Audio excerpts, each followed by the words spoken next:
Hello मेरे दोस्तों, अब हम लोग एक नया सैंपल पेपर शुरू करने वाले हैं। इस सैंपल पेपर में क्योंकि 2 सैंपल पेपर तो मैं पहले करवा चुका हूं, this is the third sample paper. आपको करना कुछ नहीं है, once again you are going to sit, आप आराम से बैठिए और इस सैंपल पेपर को देखिए कि किस तरीके के क्वेश्चंस आ रहे हैं, आपको कैसे अटेम्प्ट करना है। इसमें 3 सेक्शन में कवर करूंगा। सेक्शन ए एमसीक्यू, सेक्शन एक होगा आपका डी जिसमें आपका कार्टून बेस्ड क्वेश्चन मिल जाएगा और मैप भी मिल जाएगा। तो ये तीनों चीजें मैं आपको जल्दी जल्दी करवा दूंगा। आप ज्यादा से ज्यादा हार्डली 10 से 20 मिनट दीजिए। I will try to complete it all this things. ठीक है सर, एक बारी हम देखते हैं, एक एक चीज को बहुत ढंग से और बहुत समझ के साथ करेंगे। तो ये आपका थर्ड सैंपल पेपर है और आपको पता है यहाँ पे ये बातें लिखी भी हुई हैं, आप देख लीजिए। ये क्वेश्चन पेपर है, ये है पॉलिटिकल साइंस का। ठीक है, तो अगर आप पॉलिटिकल साइंस के स्टूडेंट हैं तो ये आपके लिए ही है। और अगर आप चाहें तो चैनल को सब्सक्राइब कर सकते हैं, मैं बुरा नहीं मानूंगा। और अपने दोस्त को भेज देंगे तो फिर तो बाबूजी आप मुझे कमेंट करके बता दीजिए कि आपने इस चैनल को अपने दोस्त को भी भेजा है, मेरी आपको दुआएं लगेंगी। ठीक है सर, एक बारी ये करके देखिए, जिंदगी में बहुत अच्छा लगेगा। बाबूजी क्वेश्चन नंबर फर्स्ट सेक्शन 1 की बात करते हैं जरा। क्वेश्चन नंबर फर्स्ट मेरी आंखों में आप देखिए, कहता है ग्लोबलाइजेशन। ग्लोबलाइजेशन का मतलब सिंपल सा होता है सरकार कि हमारा माल हमने बनाया, किसी और कंट्री में ले जाके धंधा कर दिया, बेच दिया, पैसा आ गया, this is called the globalization. तो कहता है ग्लोबलाइजेशन क्या है, या यूनि डायमेंशन है? नहीं सरकार, मान लीजिए यहाँ पे एक देश है, यहाँ पे एक देश है, तो ये अपना माल बना के इस कंट्री में बेचेगा, ये अपना माल बना के इस कंट्री में बेचेगा। यूनि डायरेक्शन मतलब होता है एक डायरेक्शन की, एक कंट्री से दूसरी कंट्री में जाए पर दूसरी से पहले में ना आए, इसलिए ये गलत हो जाए। आप पॉलिटिकल फिनोमिना, सर ग्लोबलाइजेशन तो धंधा होता है, बिजनेस, इसमें पॉलिटिक्स कहाँ से आ गई सर, हमसे ना हो पाएगा। कल्चरल फिनोमिना, सर कल्चर थोड़ी ना, इधर कल्चर की बात न करना। कल्चर मतलब होता है ये उनके ये सब कल्चर होते हैं ना कि हम हमारा क्या पहनावा, उनका क्या पहनावा, कल्चर से नहीं। धंधा का मतलब सिर्फ धंधा है। ठीक है, मल्टी डायमेंशनल फिनोमिना है। This will be the correct option, D will be the correct option. Globalization एक मल्टी डायमेंशन फिनोमिना। ठीक है, इधर से माल इधर जाएगा, इधर से माल इधर आएगा। D will be the correct. Multi मतलब ढेर सारे डायमेंशन, इसके ढेर सारे एस्पेक्ट हैं, किसके, ग्लोबलाइजेशन के। ठीक है sir, D will be the correct option. अगला सवाल कहता है who was worried about the possible Chinese aggression in the future। आप ध्यान से देखिए, कहता है हमारे देश का ऐसा कौन सा नेता था जो इस बात से लेकर चिंतित था कि आने वाले समय में इंडिया हमारे ऊपर अग्रेशन दिखाएगा, अपना गुस्सा या खुंदस दिखाएगा। वो कौन से देवता इंसान? अटल बिहारी वाजपेयी? ना जी ना। लाल बहादुर शास्त्री? ना जी ना। सरदार वल्लभ भाई पटेल? वही वो देवता इंसान थे जिन्हें पहले ही भाप गए थे कि आने वाले टाइम पे चाइना अपन लोगों के ऊपर गुस्सा दिखाएगा सर, इसीलिए C will be the correct option, Sardar Vallabh Bhai Patel. अगला कहता है who come up as the national hero in opposing the cup. अब कहता है कि इसमें से बताइए कौन नेशनल हीरो की तरह रिप्रेजेंट हो गया अपोजिंग द कप में। सर ये आपको याद रखना होगा, इसमें बिल्कुल फैक्ट बेस्ड क्वेश्चन है। तो जोसेफ स्टालिन नहीं है सर, फिडेल कैस्ट्रो भी नहीं हो जाएगा, मैकेल भी नहीं हो जाएगा। The correct option is the Boris. ठीक है, Boris is the correct option. वही नेशनल हीरो की तरह रिप्रेजेंट हो गए थे। कौन सर? बोरिस, याद रखना। बोरिस जॉनसन नहीं रे, सिर्फ बोरिस येल्टिनसन है। ठीक है, बोरिस येल्टिनसन है। A will be the correct option, यही नेशनल हीरो की तरह रिप्रेजेंट हो गए थे। अगला सवाल, which of the following published a report in 633 billion people in a developing countries have no access of safe drinking water. Sir सोच के भी आत्मा कांप जाती है कि डेवलपिंग कंट्री में आज भी 633, आज भी डेवलपिंग कंट्री में 633 बिलियन ऐसे पीपल हैं। देखिए 633 बिलियन पीपल ऐसे हैं जिन्हें सेफ ड्रिंकिंग पानी नहीं मिलता है, साफ पीने का पानी नहीं मिलता है। ठीक है सरकार, आपको पता होगा 2016 के अनुसार, ये 2016 की रिपोर्ट ही है। ये किसने ये जारी किया हुआ है ये रिपोर्ट कि आज भी 2016 में भी 633 बिलियन लोगों को पीने का पानी नहीं मिलता। किसने जारी करी है? World bank. सर नाम से पता चला, इसका नाम वर्ल्ड बैंक है, पैसे का लेना देना करता है। ये थोड़ी ना बताएगा कि कितने लोगों को पीने का पानी नसीब है या सब लोग मरे जा रहे हैं। ठीक है, एमनेस्टी इंटरनेशनल ये बताता है किसी इंसान के साथ किसी तरह की क्रूरटी तो नहीं हो रही है, कोई सरकार किसी के साथ जाती तो नहीं कर रही। तो सी, तो ये एमनेस्टी इंटरनेशनल का धंधा। अगला है human right watch. Human right watch ये होता है कि किसी भी ह्यूमन के साथ किसी भी उसके अधिकारों का हनन तो नहीं हो रहा, ये काम करता है ह्यूमन राइट वॉच। ये भी नहीं करेगा तो कौन करेगा sir? None other than UN development programme.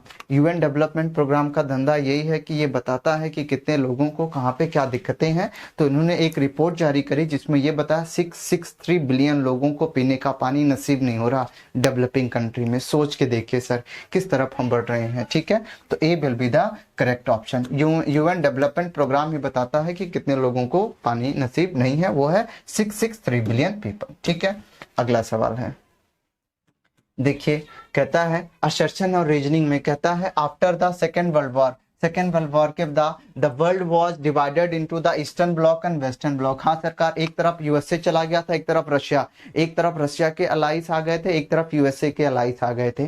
तो यही दोनों वर्ल्ड, दो पार्ट में हमारा वर्ल्ड डिवाइड हो गया था। एक तरफ था ईस्टर्न ब्लॉक और एक तरफ था वेस्टर्न ब्लॉक। ये बात बिल्कुल सत्य है। अगला, western countries join the eastern block. Sir आप बताइए, कहता है कि वेस्टर्न कंट्रीज ने ईस्टर्न ब्लॉक को ज्वाइन कर लिया। ऐसा हो ही नहीं सकता। जब ईस्टर्न और वेस्टर्न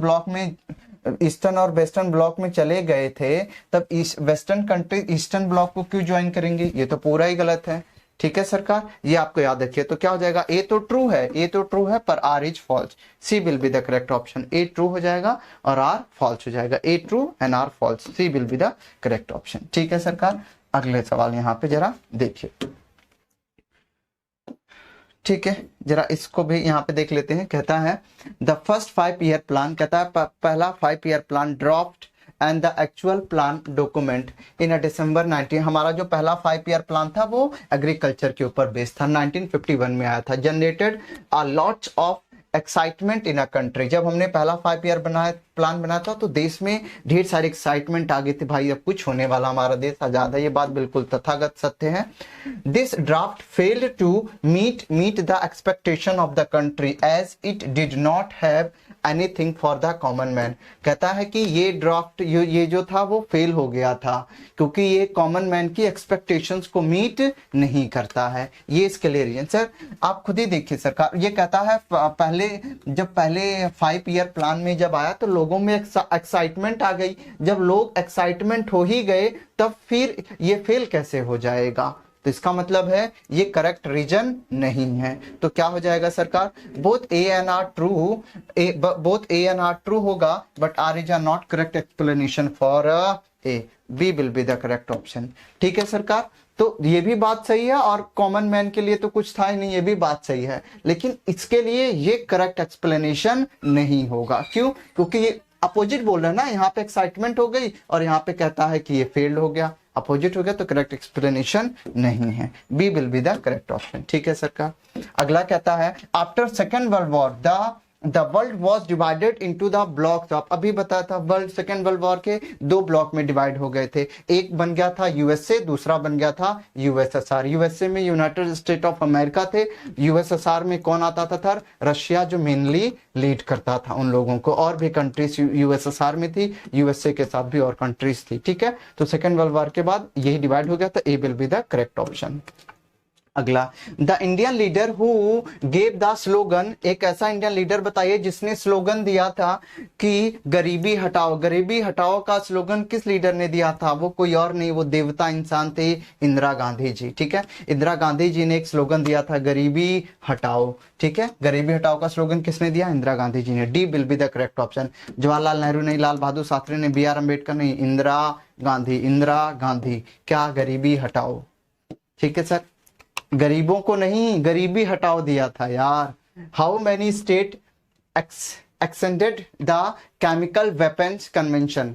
सर इसका मतलब होता है केमिकल वेपन्स कन्वेंशन, समझ लीजिए बहुत सारी कंट्रीज ने मिलके ये प्रॉमिस किया हुआ कि हमारे पास तो केमिकल वेपन्स हैं बट हम इसका यूज नहीं करेंगे, है ना sir.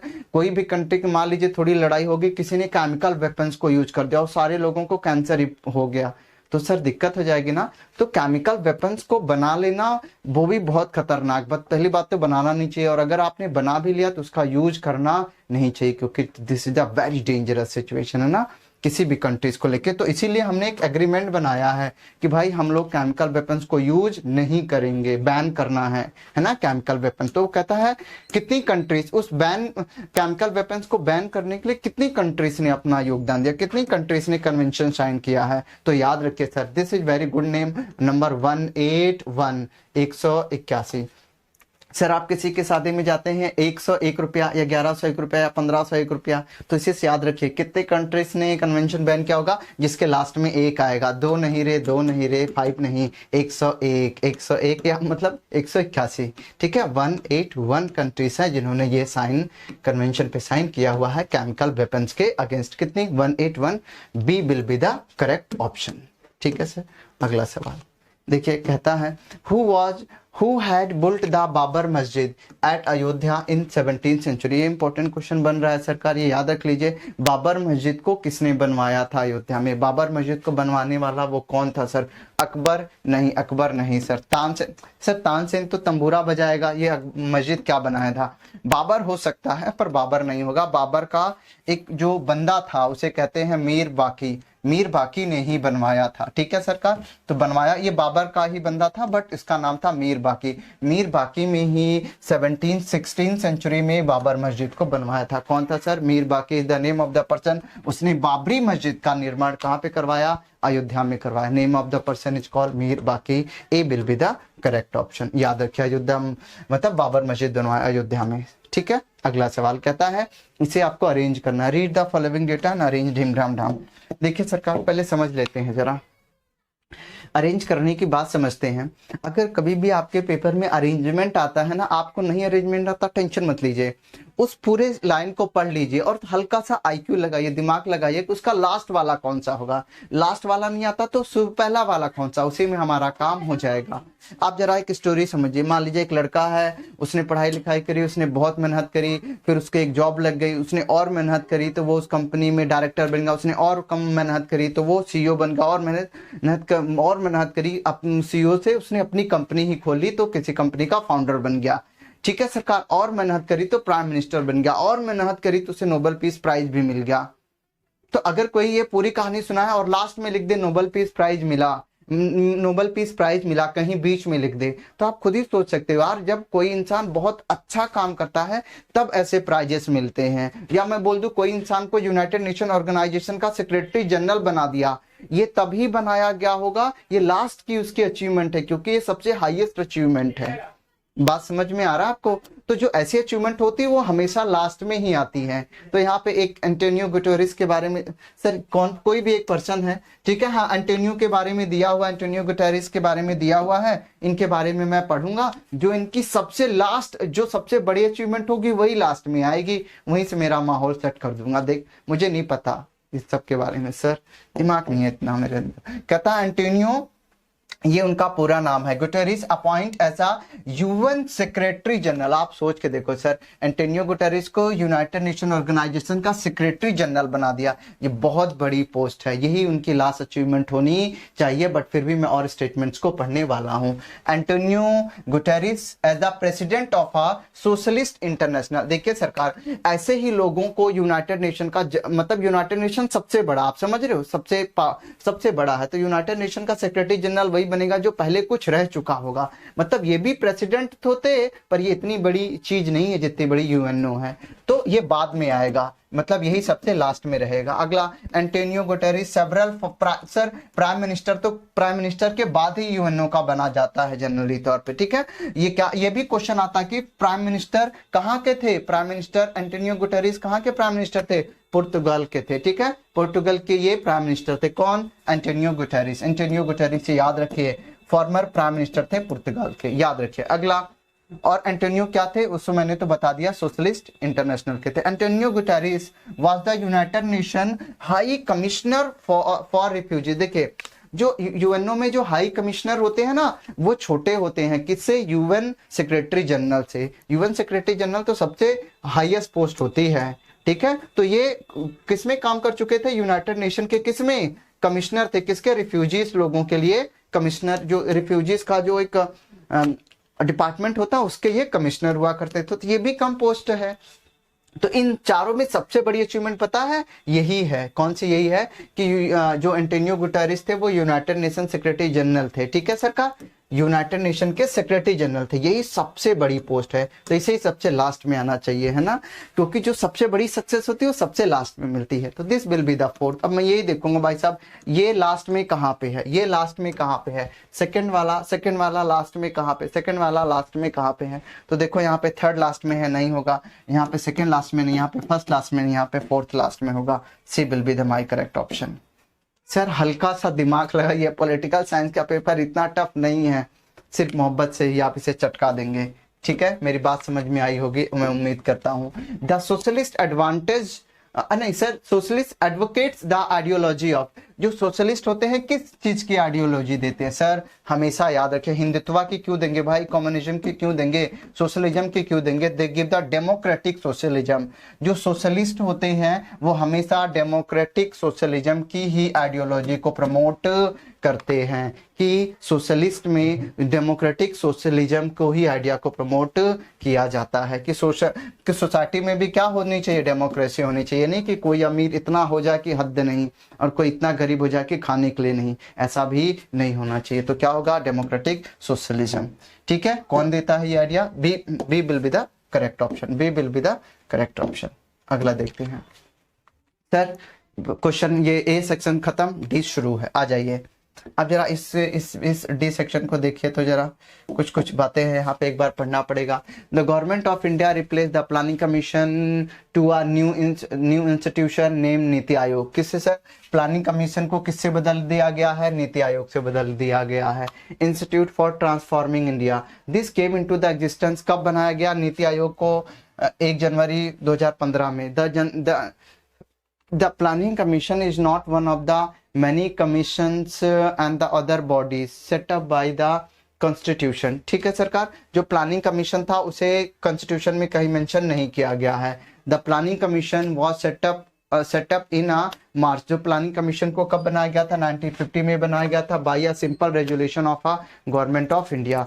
It has a advisory role and its recommendation become effective only when the union cabinet approval these, ठीक है सरकार। अब आपको पता है इसे एक रेजोल्यूशन के थ्रू लाया गया था, कौन, प्लानिंग कमीशन को, और ये कब इफेक्टिव हो गया था, जब यूनियन कैबिनेट मिनिस्ट्री ने इसे अप्रूव कर दिया गया था। एज इन यूएसएसआर, देखिए एज इन यूएसएसआर, जिस तरीके से यूएसएसआर में था उसी तरीके से प्लानिंग कमीशन कहाँ पे था, इंडिया में। तो आपसे ये सवाल पूछेगा भाई प्लानिंग कमीशन हमने कहाँ से लिया गया था, 5 ईयर का प्लानिंग कमीशन कहाँ से लिया गया था सर, हम लेंगे यूएसएसआर से। तो ये लिखा planning commission of India opted for 5 year. तो प्लानिंग कमीशन जो प्लानिंग करते हैं ना हम इंडिया के लिए, कितने साल के लिए, 5 सालों के लिए, वही ये बात बोल रहा है। The idea is a very simple. Government of India prepared to document that has the plan for all its income and expenditure for the next 5 year. Next 5 year में देखिए प्लानिंग कमीशन का मतलब यही है कि अगले 5 सालों में हमारा कितना बजट कमाने का है, कितना खर्च करने का है, वो हम आपको देंगे। यही प्लानिंग कमीशन में किया जाता था, यही बात यहाँ पे लिखी है। According to the budget of a central, all state government is divided into the 2 parts, ठीक है। देखिए सरकार, अकॉर्डिंग टू द बजट कितने पार्ट्स में डिवाइड होगा, 2 पार्ट में, एक सेंट्रल और एक ऑल स्टेट गवर्नमेंट का। याद रखिए बजट कितने पार्ट में, 2 पार्ट में, एक सेंट्रल का होगा, एक ऑल स्टेट गवर्नमेंट का होगा, डिवाइडेड इनटू 2 पार्ट्स, याद रख ले। Non plan budget that is a spend on routine item on a yearly basis, एक नॉन प्लान बजट भी होगा जिसे हम ईयरली बेसिस रूटीन स्पेंड करते हैं। प्लान, देखिए सर 2 टाइप का होता है, 2 टाइप का बजट होगा, एक होता है प्लान बजट और एक होता है नॉन प्लान बजट, ठीक है। That is spend on 5 year basis as per the priorities fixed in a plan. The 5-year plan that has advantage of permitting the government to focus on a large picture and make long-term intervention in a economics. याद रखिए जो government के 2 type के plans होते, 2 type के budget होते हैं। पहला है 2 टाइप के प्लान्स होते हैं सरकार, ठीक है। पहला है एक नॉन प्लान बजट, तो वो पूछेगा गवर्नमेंट के पास कितने टाइप के budget, you will say 2 type, पहला एक नॉन प्लान बजट और दूसरा प्लान बजट, ठीक है सरकार। प्लान बजट में वही होता है कि जो प्लान किया जाता है, और नॉन प्लान बजट में होता है कुछ जो चीजें सडनली हो जाती है उसके लिए नॉन प्लान बजट रखा जाता है। इसी बातों को उसने यहाँ पे लिखा हुआ है, ठीक है सरकार। अब जरा इससे रिलेटेड क्वेश्चन को देखते हैं। कुछ नहीं है, छोटी सी बात बोली है कि भाई पहले प्लानिंग कमीशन था, उसको बदल के 1 जनवरी 2015 को नीति आयोग बना दिया गया है। ये सब हमने कहां से लिया? 5 ईयर प्लान का कॉन्सेप्ट हमने लिया था यूएसएसआर से। पहले प्लान बनाने का काम प्लानिंग कमीशन करता था, अब प्लान बनाने का काम नीति आयोग का धंधा बन गया है। प्लान 2 टाइप के बजट होते हैं, एक नॉन प्लान बजट होते, एक प्लान बजट होते। बस बात खत्म यार। क्या है इस सवालों में? इसमें कुछ है नहीं, खत्म है, ये बिल्कुल खत्म है। कहता है विच of the following commission has renamed आयोग इन 2015 1 जनवरी 2015 को हमने किसको रीनेम कर दिया था? प्लानिंग कमीशन को रीनेम करके क्या बना दिया था सर? नीति आयोग। क्या बना दिया था प्लानिंग कमीशन को? नीति आयोग। कब? 1 जन 2015 को, 1 जन 2015 को हमने प्लानिंग कमीशन को क्या बना दिया? नीति आयोग बना दिया। ये याद रख लीजिए। अगला सवाल कहता है when the planning commission was set up by the simple resolution in India। कहता है प्लानिंग कमीशन को हमने सिंपल रेजोल्यूशन से कब सेटअप किया था? जरा इसका उत्तर देख लेते हैं पीछे से, यहीं पे मिल जाएगा। ठीक है सरकार, यहीं पे लिखा होगा, देख लीजिए, यहाँ पे लिखा होता है 1950, है ना? 1950 देखो ना, the planning commission was set up in March 1950 by the simple resolution. कब? 1950 में। तो बस 1950 मार्क कर दीजिए। कब बना था? 1950 में। कब सर? 1950 में हमने प्लानिंग कमीशन को बनाया था। प्लानिंग कमीशन कब बना था? Planning commission was set up in 1950। B will be the correct option. अगला सवाल कहता है from which of the following countries the idea of a planning was taken। कहता है किस कंट्री से हमने ऐसी कौन सी कंट्री थे जिस कंट्री से हमने प्लानिंग का आइडिया लिया था? अब भी बताया था यूएसएसआर बोले तो रशिया, हाँ या ना? कौन सी कंट्री सर? रशिया से लिया था। B will be the correct option. Russia से हमने प्लानिंग कमीशन की चीजें प्लान करने का आइडिया लिया था। Into how many parts the budget of the central government is divided। 2 part में। सेंट्रल गवर्नमेंट का बजट कितने पार्ट में डिवाइड होता है? 2। कौन कौन से 2 पार्ट में होता है? एक होता है प्लान बजट, एक होता है प्लान बजट, एक होता है नॉन प्लान बजट। एक होता है प्लान बजट, एक होता है नॉन प्लान बजट। ठीक है, 2 पार्ट में डिवाइड होता है। कौन? सेंट्रल गवर्नमेंट का बजट 2 पार्ट में, प्लान और non plan. B will be the correct option. अगला सवाल सर, मैप देख लीजिए। मैप तो बहुत ईजी होता है, मैं आपके सामने बता दूंगा। ये मैप है और you have to see the map. ठीक है सर, एक बार मेरी आंखों में देखिए। कहता है a state where women put a ban on scale of a Iraq and the stop its auction। कहता है अरैक का मतलब आप ना ऐसे समझिए, कुछ अल्कोहलिक पदार्थ हैं। ऐसा कौन सा स्टेट है जहां पे अल्कोहलिक पदार्थ जैसे रम होती है या अल्कोहल जैसी चीजें हैं, कौन से स्टेट में बैन है? तो आप हमेशा ध्यान में रखिए, एक ही स्टेट में इसका मतलब इसकी सेलिंग वॉलिंग सब बैन है सरकार। वो स्टेट है सर, इसमें देखिए 4 स्टेट हमें मार्क करना है। एक है सर गुजरात, यूपी, और सर ये वाला होगा आपका आंध्र प्रदेश। ये देखिए जिसे मैं मार्क कर देता हूँ, ये वाला आंध्र प्रदेश। अगर आपको स्टेट्स याद नहीं है, प्लीज मेरे 10th क्लास के प्लेलिस्ट में चले जाइए, उसमें सारे स्टेट्स को मैंने टिक से याद करवाया है, आपको याद हो जाएगा। हाँ या ना? सर ये देखिए, ये गुजरात है आपका। हमें 4 स्टेट मार्क करने, देखो मैं कैसे मार्क करवाता हूँ। अगला देखिए सरकार, अगला है ये आपका UP, none other than UP. और अगला सर, अगला कौन सा? ये रहा आपके नीचे है, छोटा सा नीचे है, मतलब ये नीचे है, this state is called Tamil Nadu. अब कहता है ऐसा कौन सा स्टेट है जहां पे अरैक मतलब अल्कोहलिक पदार्थ पूरी तरीके से बैन है?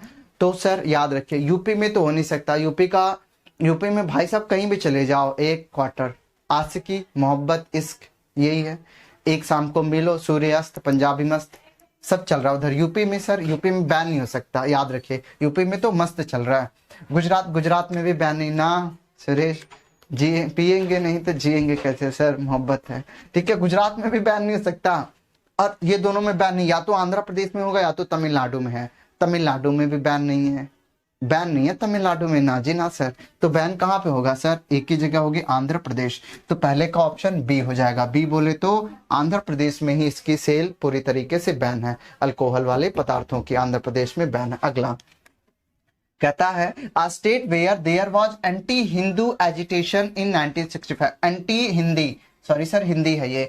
आप खुद ही देखिए कि ऐसा कौन सा स्टेट है जहां पे हिंदी को लेके एजिटेशन हो जाए कि भाई हमें हिंदी नहीं चाहिए। ऐसा कौन सा स्टेट है सर? ऐसा वही स्टेट हो सकता है जहां पे हिंदी ना बोली जाती हो। यूपी में तो हिंदी बोली जाती, यूपी नहीं होगा तो यूपी आउट हुआ। गुजरात में भी हिंदी बोली जाती, गुजराती भी बोली जाती, पर गुजरात वाले भी हिंदी से नफरत नहीं करेंगे। आंध्र प्रदेश तो डन हो गया उसका, तो पहला ऑप्शन कौन बचा सर? तमिलनाडु, क्योंकि यहीं पे ही तमिल बोली जाती है और यहीं पे एंटी हिंदी एजिटेशन शुरू हुआ था, वो है तमिलनाडु। इसके लिए सर होगा D will be the correct option. Anti Hindi agitation कहां पे हुआ था सर? तमिलनाडु में। क्या हो जाएगा इसका? तमिलनाडु में। ठीक है सर, ये तमिल है, ये है नाडु। ठीक है sir, D will be the correct option, ये रहा तमिलनाडु। इसके सामने आप डी लिखेंगे।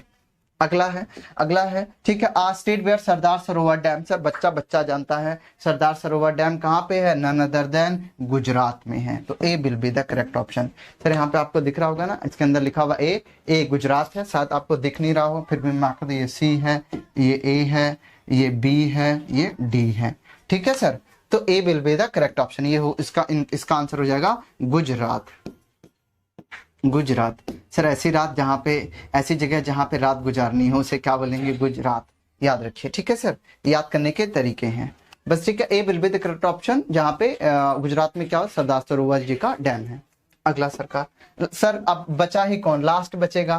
कहता है a state where we saw the farmer agitation in 1988 protesting against the government increased electricity rate।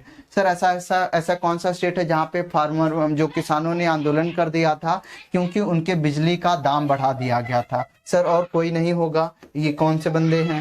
वो हैं यूपी के। C will be the correct option. कौन है सर? यूपी वाले भैया। ठीक है, यूपी से हैं, नमो यूपी। ठीक है सरकार, ये यूपी से हैं, दे बताएं सर, कट्टा उट्टा कोई ना निकाले, यूपी से ही है। ठीक है, तो यूपी वाले ही बंदे हैं जिन्होंने बिजली का दाम बढ़ गया, एजिटेशन शुरू हो गया था। कब? 1988 में फार्मर्स ने किया था। ठीक है सर, ये आपको याद रखना है। ये मैप हमारा हो गया। ये सब जो मैंने बोला ये याद करने के लिए बोला, किसी को किसी भी प्रकार से आहत होने की जरूरत नहीं है सर। आगे चलें क्या? ये डन हो गया। बहुत सिंपल तरीके से करना, there is no need to worry sir, it's very easy. अगला सवाल, अब ये आ गया सरकार। अब आप देख रही है यहाँ पे कुछ फिगर देख रहे हैं, यहाँ पे देख रहे हो इतनी बड़ी वॉल है और यहाँ पे सामने कौन बना है? It's dragon, none other than China, the very powerful country, you have to make it. आपको मानना होगा सर, वो है पावरफुल। ये है चाइना की वॉल है, ये देख रहे हो कितनी बड़ी वॉल है। और यहाँ पे कौन खड़े हैं? ये हमारे इंडिया का कोई हो सकता है रिप्रेजेंटेटिव, और ये चाइना को रोक रहा एक ही हाथों से।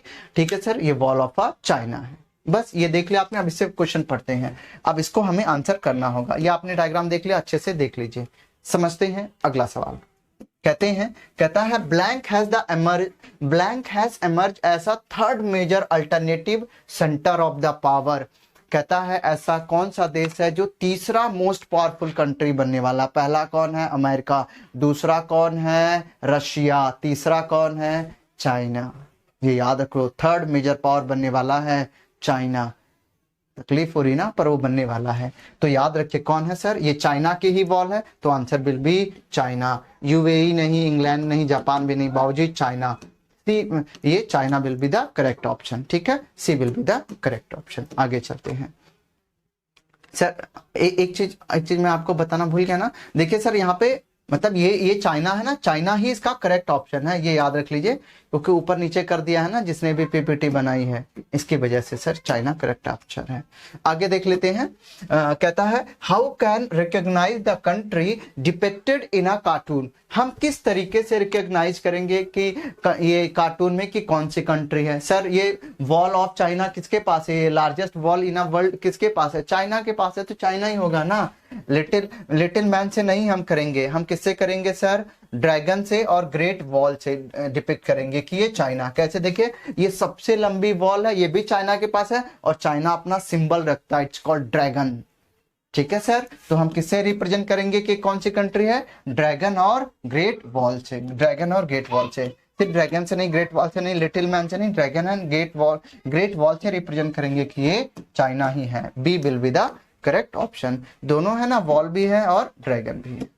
अगला कहता है based on a economic success of the country blank since it is a projected to overtake the US as the world largest economy by blank.